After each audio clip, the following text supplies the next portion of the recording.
Welcome to another video. If you're new to the channel, I'm a top author on the TradingView platform as well as running an educational company and swing trading full-time. Today we will be taking the pairs that we traded this week with the students. We will be making a full analysis on them. I will be giving you the outlook for next week, and the video will be full of value. So even if you're watching this in 1 year, it will still be extremely useful, and it will give you an insight on how you're supposed to approach the market from a multi-time frame analysis perspective and order flow perspective. So understanding what hedge funds and big banks are doing by looking at their orders. So make sure that you watch the video until the end. And without further ado, let's get straight in the video and provide some free value for all of you.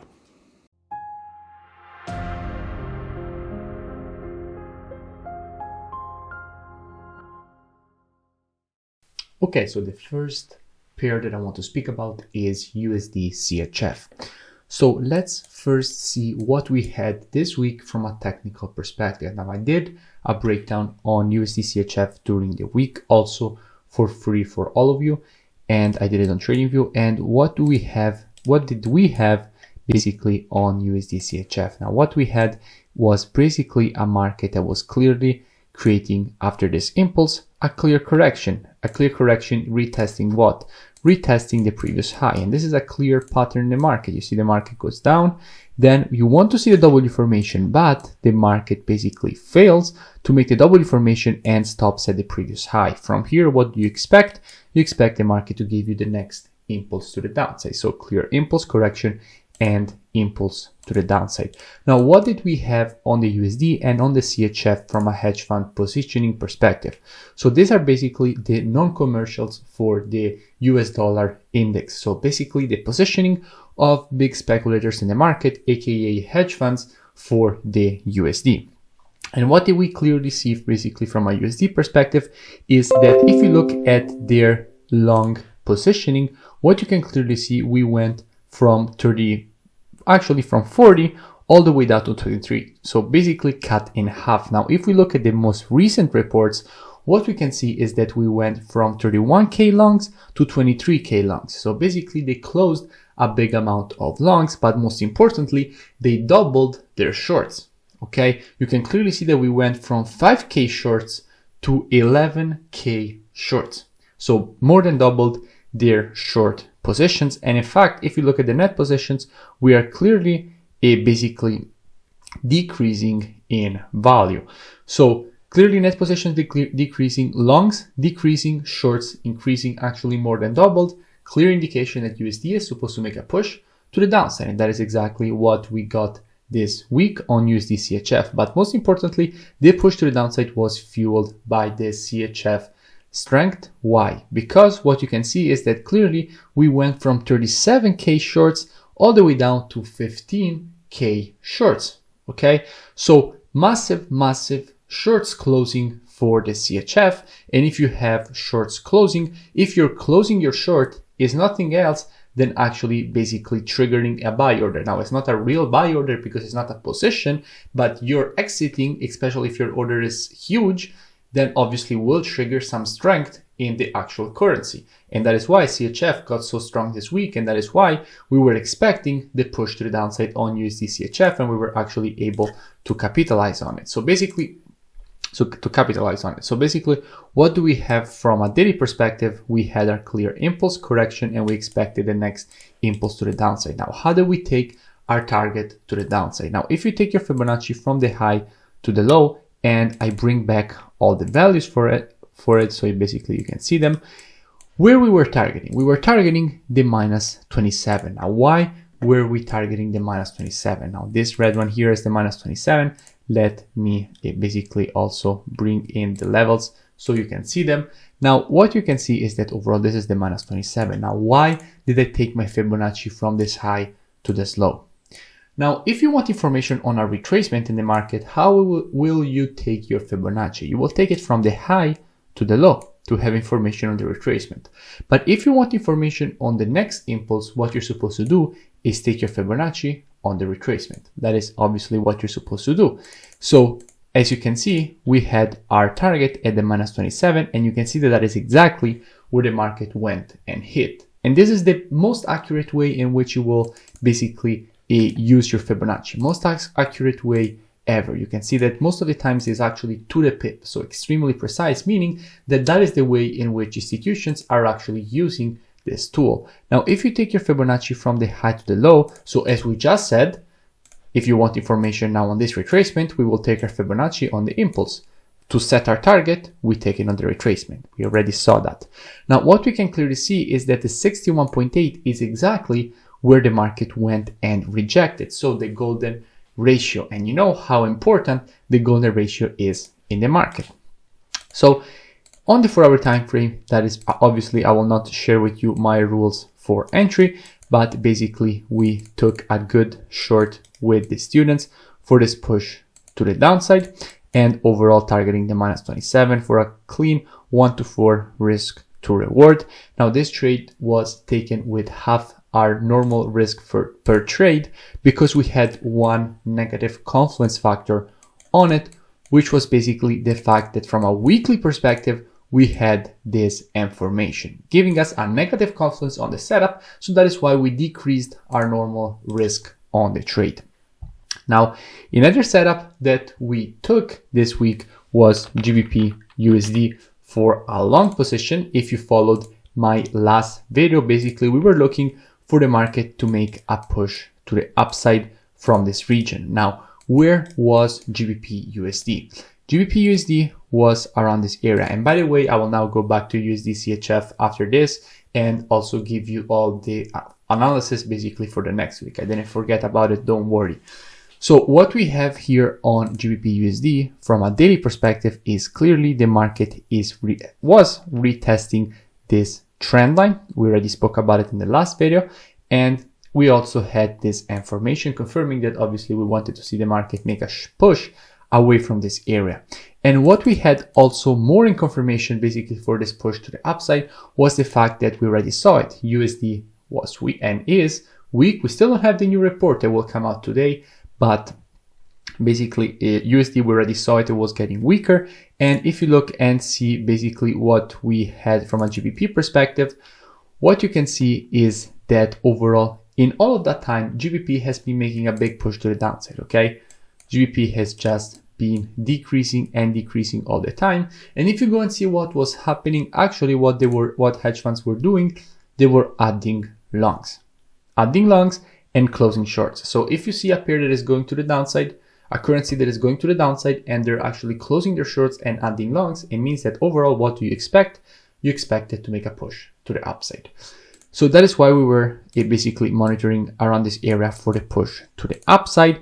And we were perfectly aware that at this level, what did we have? We had resistance. Now, why did we have resistance? Because we had a clear information, or in other words, we had clear previous support, turn resistance. So obviously, if you will see a market do something like this, you will have previous support, turn resistance at this level, which the market can respect, or the market can break it to the upside and then create this inverted head and shoulders, which is what we wanted the market to do. But unfortunately, the market didn't find enough momentum to break this resistance to the upside. Now, on the 4-hour time frame, how did we take our long? Basically, I can't share with you basically the rules of my strategies, obviously, but what I can share with you is that basically what we had here was some simple previous resistance turn support. Now, obviously, there are a lot of other rules for which we took the long, but those I cannot share with you. So what I can basically share with you a simple resistance turn support. Now, obviously, you see that I don't have the risk because after the market triggered our order here, the market made this push to the upside, and obviously we went risk-free on our trade, meaning moving our stop loss above our entry price so that if the market was actually going to respect the resistance, we wouldn't be losing any money, we wouldn't be making any money, we would just be stopped out, break even on the trade, which is what happened. So basically we also took this setup, which ended up being a break even. And a setup that we are now basically into is a Euro HKD, which we are at the moment basically risk-free on the trade. And overall, we are targeting this area here. And how do we take our target on this pair? basically, how do we take our target? With the same concept that I just explained to you. You just have to take your Fibonacci from the high to the low, and we're targeting just above the -27. Why? Because if you look left, you can see that we have this previous structure here, which is lining up at the same area. So we want to make sure that our actual take profit gets hit on this trade.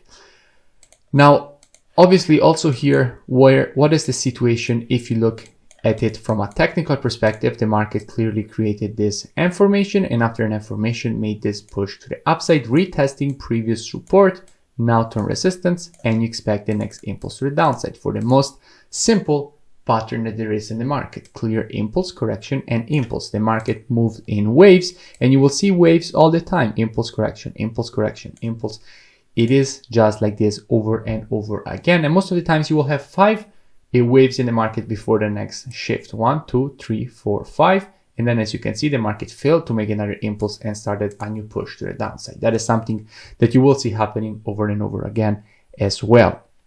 Now, let's go, and basically I want to give you some analysis on USDCHF as promised for what we are looking at for next week. Now, first of all, there is one important thing to say.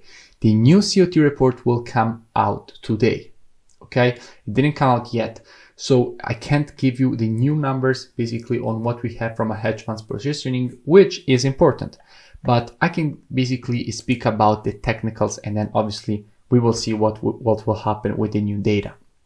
So what we have from a technical perspective here is a market that is retesting some clear resistance. Now, if you look left, we have extremely clear support. Again, support here broke to the downside, is now turned resistance. So we can expect from here the market to make one other push to the downside. Now, what will be important and what we will be doing. Now, if you look also, another important thing to say is that you don't have to forget that on the weekly, we do have this M formation. Okay, we do have this M formation. So how is the easy way to basically approach this pair at the moment? From a weekly perspective, you want to see the push to the upside. From the daily perspective, you want to see a push to the downside. And from a COT perspective, you don't know it. You still don't know the positioning.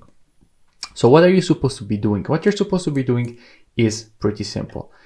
If on the daily time frame, the market will break above this area, then what you will have? You will have, if you see the market do something like this, okay, and then create an equal high, what do you expect? You expect the market to create an inverted head and shoulders and continue with the push to the upside. So if the market will break this previous resistance to the upside, then that will be turned support.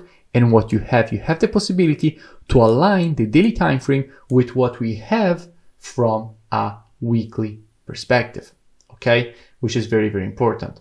So basically, if we have this from a daily perspective, this will align with what we have from a weekly perspective. So how can we know if the market will break or not? That is basically the key. What you have to be doing, you have to be monitoring price action on the 4-hour time frame. Okay, that is what we will be doing with the students. After we will have the new report, okay, so we will know how is the positioning of hedge funds. We will be monitoring USDCHF on the 4-hour time frame for either another push to the downside, which is the valid scenario if the COT is still bearish for this pair and if the market remains below this area. But if the market will break above it, then what we will be doing?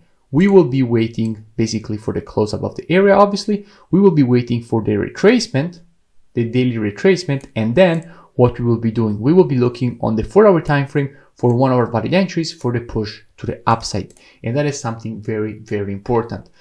Always remember, monthly, weekly, and daily are for direction, but the entry is taken on the 4-hour time frame. At the moment, the direction is to the downside, but if the market on the daily will break to the upside and then make the retracement, what you will be doing, you will be monitoring on the 4-hour time frame for a bullish direction, because the structure of the market changed. The daily is now aligned with the weekly, and the push to the upside is actually a much better setup than the short, because you will have the weekly and daily aligned for the push to the upside. And COT data, we will see what hedge funds are doing. Is very important to see it, but we don't have it yet. And on GBPUSD, what we have, okay, because I promised you to give you also here basically the analysis. So what we have here, we already know it. We have clear resistance at this level. Now there are two options in place here. At the moment, are you supposed to take a long or a short from this area? Even if you have a strategy that tells so, if it's tested, then perfect. Okay, apply it because it will work. If it's back tested and live tested, it works, and apply it. But if it's not tested, do not take a trade inside of this zone. Okay, because you don't have an edge here. What you have to wait is the market to break this area to the upside or make basically a manipulation to the downside. Stop everyone that put their stop loss below this low out, and then at that point, what they will have, hedge funds will have the liquidity to make the next push to the upside, and then on the retest of the trend line after the fake breakout, we can definitely be looking for this long, and it will be a big explosion to the upside because GBP is extremely bullish. They've been adding longs all the time, at least until the last reports that we have. So if the market will make this manipulation to the downside, then perfect. After it, we can definitely be monitoring on the 4 hours, and we will be monitoring on the 4 hours with the students for a push to the upside. But if the market from here makes the push to the upside, then it's perfect because we have a nice W formation. And after a W formation, what you expect? You expect the market to make a retracement to the neckline, but the neckline is also the previous resistance turns support. So what we will be doing with students in that case, we will be monitoring price action inside of this area on the 4 hour time frame, waiting for one of our valid entries to take this long, and we will have a very, very good risk to reward and very, very good probabilities on this trade. So I definitely suggest all of you to be monitoring for a long on the 4 hour time frame inside of this area. Now, obviously, you don't have the rules of my strategy for entry, but you can be monitoring with your own rules because this will definitely look like a very good setup if the market succeeds in breaking above this area from a daily closing perspective and completing this W formation. This is what we have from a technical perspective on GBPUSD and USDCHF at the moment without having basically the COT data yet, unfortunately. If you enjoyed the video, make sure you smash the like button and comment below. It really does support the creation of more free analysis and education for all of you. If you still haven't, make sure you go and you check out the mentorship program. It's a very complete program. You get all the rules of my strategies and then you trade them live with me. Each and every day I give you a new daily market breakdown that you can follow, showing you how to take the trades with the entry, stop, and take profit, basically showing you how you're supposed to apply these strategies that you learned. So looking forward to have you on board the mentorship program, and if not, make sure that you go and check out the next video.